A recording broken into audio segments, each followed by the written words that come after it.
एक समय की बात है, एक छोटे से गांव में रामू नाम का एक किसान रहता था। वह एक साधारण किसान था जो दिन रात मेहनत करता था, पर मौसम की मार, सूखा और फसलों के खराब होने से उसकी स्थिति खराब होती गई। धीरे धीरे वह भारी कर्ज में डूबता चला गया। मैं कितना भी मेहनत कर लूं, फसल तो हमेशा मौसम के भरोसे ही होती है। इस बार फिर बारिश नहीं हुई, अब कर्ज कैसे चुकाऊंगा? रामू के पास अब केवल थोड़ी सी जमीन और कुछ पुराने बैल बचे थे। वह अपने परिवार के लिए बमुश्किल खाने का इंतजाम कर पाता था। गांव के साहूकार से लिए हुए कर्ज की राशि बढ़ती जा रही थी और साहूकार हर रोज उसे धमकाता रहता था। रामू, अगर इस महीने कर्ज की किश्त नहीं दी तो तेरी जमीन पर कब्जा कर लूंगा, समझा? साहूकार जी, थोड़ा और समय दे दीजिए। इस बार फसल ठीक हो जाएगी तो मैं सब चुका दूंगा। हर बार यही बहाने। अब वक्त खत्म हो रहा है रामू, अगर पैसे नहीं मिले तो सब कुछ छीन लूंगा। रामू का दिल भारी हो गया, उसकी आंखों में आंसू थे। वह रात दिन यही सोचता रहता कि कैसे इस कर्ज से छुटकारा पाए।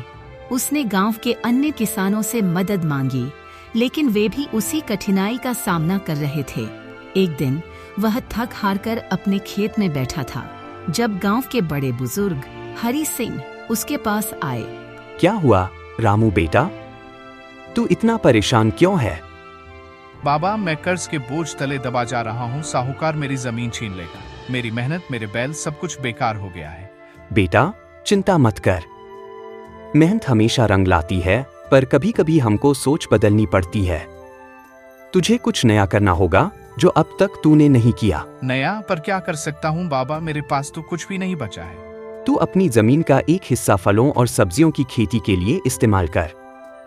गांव के बाजार में इसकी मांग है। साथ ही पशुपालन और दुग्ध व्यवसाय भी शुरू कर सकता है। इस तरह तुझे कई स्रोतों से आय होगी और कर्ज चुकाने का रास्ता मिल जाएगा।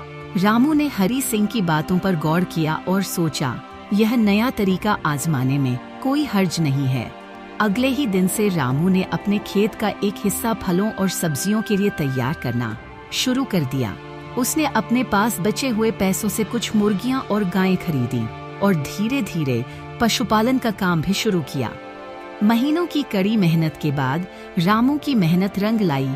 उसके खेत में ताजे फल और सब्जियां उगने लगीं और उसके पशु दूध देने लगे। वह अपने उत्पाद गांव के बाजार में बेचने लगा और धीरे धीरे उसकी आमदनी बढ़ने लगी। गांव के लोग रामू की इस सफलता को देखकर हैरान थे। अब मेरा कर्ज भी चुका जाएगा और घर की हालत भी सुधर जाएगी। मेहनत का फल मीठा होता है, चाहे रास्ता कितना भी कठिन क्यों न हो। कुछ ही समय में रामू ने साहूकार का सारा कर्ज चुका दिया और अपनी जमीन को भी बचा लिया। अब वह सिर्फ एक किसान नहीं, बल्कि एक सफल किसान और व्यवसायी बन चुका था।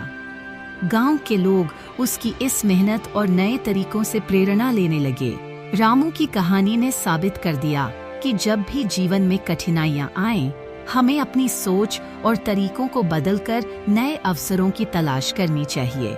कठिनाइयां हमें मजबूर नहीं, बल्कि मजबूत बनाती हैं।